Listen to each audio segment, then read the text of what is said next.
εορτάσουν και πάλι μια από τις μεγαλύτερες γιορτές της χριστιανοσύνης.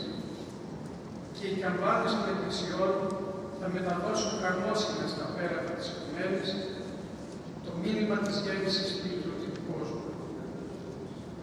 Ιδού ετέχει τιμήν σου Ιεροσωτήρ, ως έστι Χριστός Κύριος σε πόλη Δαβίδ. Λαός σου καθήμενος σε σκότη, είδε φως μέγαλον η φωνή προφήτης. Η ανθρωπότητα πριν από την έλευση του Χριστού βρίσκεται βυθισμένη σε ζωφερό πνευματικό σκοτάδι. Άνθρωπος εν κοινίων που συνήκε, παρασυνεπίθη της κίνηση της ανοήτης. Η εικόνα του Θεού, ο άνθρωπος, πλέοντας μέσα στη χάρη του Θεού, ντυμένος με χαρίσματα θεϊκά, με λαμπρότητα και ομορφιά, δεν διατηρεί τη σοφροσύνη, αλλά παραλογίζεται και εξομοιώνεται με τα άλογα κτίνη. Παντού βασιλεύει η αποθέωση των αμαρτωλών παθών και των κοινωνών αισθήτων. Το κακό και η δουλεία κυριαρχούν. Ο άνθρωπος βρίσκεται σε αθλία κατάπτωση και η οικογένεια σε αποσύνθεση. Ο πολιτισμός άπιος έφερε την αηδία και παράλληλα προκάλεσε την νοσταλγία και λύτρωση. Ο κόσμος ολόκληρος στο απομαχητό της αναζήτησης για καλύτερη και ανθρωπινότερη ζωή είχε στραφεί προς κάτι νέο, προερχόμενο όχι από ανθρώπινη διάνοια και βοήθεια, αλλά από τον ένα και αληθινό πόνο, τον Θεό και τη Θεία Αποκάλυψη. Μέσα σε αυτή τη σύγχυση και εξαθλίωση του ανθρώπου, αλλά και σε μία παγκόσμια συγκίνηση και αναμονή, έρχεται στον κόσμο ο προαναγγελόμενος Μεσσίας, ο Υιός και Λόγος του Θεού, πραγματοποιώντας την προαιώνια βολή του Υψίστου, για να προσφέρει στους ανθρώπους τη σωτηρία της γης, τη λύτρωση από την αμαρτία και την αιώνια ζωή. Από άπειρη αγάπη προς τα πλάσματά του γίνεται ταπεινός άνθρωπος για να διαλύσει τη φθορά και το θάνατο, για να μας ελευθερώσει από κάθε μορφή δουλείας, να συμβιώσει τους ανθρώπους με το Θεό και μεταξύ τους, να τους ανεβάσει ψηλότερα από ό,τι ήταν οι πρωτόπλαστοι, να τους δώσει τη δύναμη και τη χάρη να γίνουν θεοί και οι ύψεις του. Άλλωστε, σιγούνα με τηρήσει τον πατέρα της Εκκλησίας μας, ο Θεός ενανθρώπισε ή να και εμείς θεοποιηθούμε. Αυτός είναι ο σκοπός της αρκώσεως του Θεού Λόγου. Εδώ βρίσκεται ολόκληρη η θεολογία του μυστηρίου της Θείας Ενανθρωπίσεως. Ο Θεός έγινε άνθρωπος για να κάνει τον άνθρωπο κατά χάρη Θεό. Ο ερχομός του Εκκλητή στον κόσμο είναι το σπουδαιότερο και το σημαντικότερο γεγονός της παγκόσμιας ιστορίας. Είναι το ύψιστο των μυστηρίων, διότι ο άναρχος άρχεται, ο άστατος ακούται, ο άπειρος Θεός λαμβάνει την μορφή και γίνεται άνθρωπος. Προσλαμβάνει ανθρώπινη σάρκα και την ενώνει υποστατικά στη θεϊκή φύση. Το γάρα πρόσθετο και αφαιράπευτο, «Όγαρ ήκυνται του Θεό, τούτο και σώζεται», λέει ο Άγιος Γρηγόριος ο Θεολόγος. Την Άγια εκείνη νύχτα της Θείας Γεννήσεως διαλύθηκε ο ηθικός χειμώνας και άρχισε να αναφέρει ο κόσμος της χάρης. Διαλύθηκαν τα σκοτάδια της αμαρτίας. Καταλύθηκε το πικρό κράτος του θανάτου και ελευθερώθηκε ο άνθρωπος από την Βαβυλώνια αιχμαλωσία. Εγώ ήλθον, λέγει ο Κύριος του κατά Ιωάννη Ευαγγέλιο, ή να ζωή νεύουσε και περισσότερες. Ήρθε θεία ζωής ίση μετάδοση. Ήρθε να μας χαρίσει και να μας μεταγγίσει η ζωή. Η γέννηση του Χριστού δεν είναι ένα γεγονός που συνδεδείται έξω από τον άνθρωπο. Ο Λόγος του Θεού, κατά τον Άγιο Μάξιμο, αεί γεννάται κατά πνεύμα από φιλανθρωπία σε εκείνους που θέλουν και γίνεται βρέφος αποτυπώνοντας τον εαυτό του με τις αρατές των έσω άνθρωπων. Η ψυχή του ανθρώπου γίνεται Θεοτόκος, όπου γεννάται μυστικά ο Χριστός. δεν θα πρέπει να προσεγγίσουμε το ξένο αυτό και παράδοξο μυστήριο σαν ένα γεγονός έξω από εμάς. Αλλά πρέπει να στρέψουμε το βλέμμα μέσα μας, στο σπήλαιο της καρδιάς μας, όπου υπάρχουν άλογα πάθη, να το ευπρεπήσουμε, να το ετοιμάσουμε με τη μετάνοια, για να τον δεχτούμε συνειδητά και ελεύθερα με αγάπη. Καθώς ο χρόνος κυλά, οι ψυχές μας αυθόρμητα στρέφονται στο χαρμόσυνο αυτό γεγονός που θα κληθούμε πάλι να γιορτάσουμε. Τα Χριστούγεννα είναι για μας ελπίδα και μαζί πρόσκληση να ακολουθήσουμε το άστρο της Βηθλεέμ, όπως σημαίνει, σε μια πορεία δύσκολη και επίπονη προς τη φάρη, σε ένα χώρο απλότητας και αθωότητας, ταπείνωσης και φτώχειας. Τέλος λοιπόν, ας νιώσουμε τη γέννηση του Κυρίου μέσα μας. Ας βιώσουμε πνευματικά και εκκλησιαστικά το μυστήριο και όχι κοσμικά γέννη.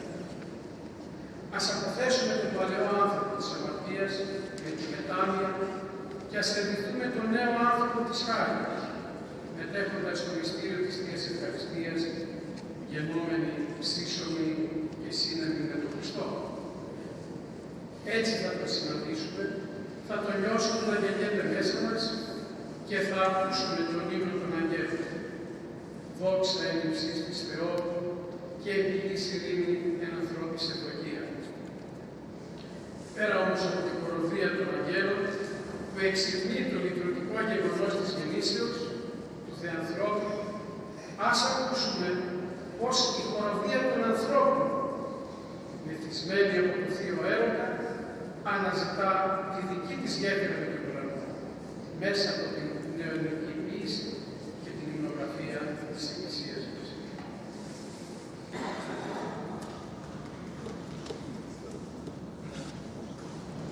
Ο ποιητικός λόγος είναι γεμάτος από αναφορές για τα Χριστούγεννα. Δεν είναι μόνο η παράδοση που ελκύει τους ποιητές, αλλά και το δικό τους βίωμα, οι οποίοι αναπολούν τα όμορφα παιδικά τους χρόνια, αλλά και μεταφέρουν ζωντανές εικόνες της γιορταστικής ατμόσφαιρας στην ποιητική έκφραση. Ας ξαναζωντανέψουμε την οπτική των ποιητών μας για τούτες τις ημέρες και τους συμβολισμούς που ο καθένας τους προσδίδει. Και ας ανοίξουμε την ψυχή μας για να ηρθεί σε βάθος η δική τους έκφραση, ώστε να νιώσουμε το νόημα των δικών τους Χριστουγέννων. Ο Θεός, η φύση, ο θάνατος και ο έρωτας αποτελούν, όπως είναι γνωστό, τα βασικότερα θέματα της ποίησης. Στον χώρο της μετάφρασης ελληνικής ποίησης, το θρησκευτικό στοιχείο είναι ιδιαίτερα σύνηθες. Τα δε Χριστούγεννα, όπως και το Πάσχα, θεωρούνται ως μία από τις κατεξοχήν προσφυλείς και αγκατάπαυστα ισχύουσες πηγές έμπνευσης των Ελλήνων ποιητών. Εάν το Πάσχα είναι η λαμπροτάτη του χριστιανισμού εορτή, τα Χριστούγεννα βεβαίως είναι συγκινητικότατη, γράφει στην εφημερίδα της 25ης Δεκεμβρίου του 1887 ο Αλέξανδρος Παπαγεμάκης, ο οποίος έγραψε και ποίημα. Ένα από αυτά αναφέρεται στο ναό της Γεννήσεως, στο διοίκημα, στο Χριστό, στο κάστρο. Με χρόνους με καιρούς και ήμιση καιρού, κάποιος αμαθής, αμαρτωλός και δέος, καμιά γυναίκα του λαού πτωχή, στενθυμείται και έρχεται να σου φέρει, όχι χρυσό, αλλά ο λίγο λιβάνι, ένα κερί και ο λίγο λάδι στην ποτήλια, σε σε που είσαι όλο το ποτήρι. Το γεγονός της γεννήσεως ο λαός το έκανε ποίημα και τραγούδι. Ένα από τα ποίηματα της ιεροσολυμίτικης παράδοσης είναι και αυτό. Στην Αίγυπτο φυγή. Φύγανε για την Αίγυπτο με τον Χριστό στα χέρια, γιατί ο Ηρώδης πίσω τους αγώνισε μαχαίρια. Τη μέρα μες στον καύσωνα, το βράδυ μες στο κρύο, για να γλιτώσουν το παιδί απ' τ' αύριο θηρίο. Μέρες πολλές περπάταγαν από το πρωί ως το βράδυ, ώσπου μια νύχτα είδανε φώτα μες στο σκοτάδι. Ανοίξαν βήμα γρήγορο να πάνε ως εκεί και στην καλύβα φτάσανε ενός τρανού ληστή. Μόλις τους είδε, αγρίεψε, άρπαξε το τουφέκι μήπως φεύγοντας από εκεί προδώσουνε το στέκι. Τους πήρε στην καλύβα του, τους έκλεισε εκεί που ήταν η γυναίκα του με το μικρό παιδί. Πόνος πολύ κρυβότανε μες στην καλύβα αυτή, αφού οι δυο τους είχανε άρρωστο το παιδί. Είχε το σώμα κόκκινο, γεμάτο με πληγές, και το καημένο έκλαιγε με γοερές κραυγές. Δειλά-δειλά η γυναίκα του κάλεσε τη Μαρία να πάνε να καθίσουν κι αυτοί σε μια γωνία. Εκείνος εκαθότανε μόνος και αγριεμένος και από το κλάμα του παιδιού πολύ εκνευρισμένος.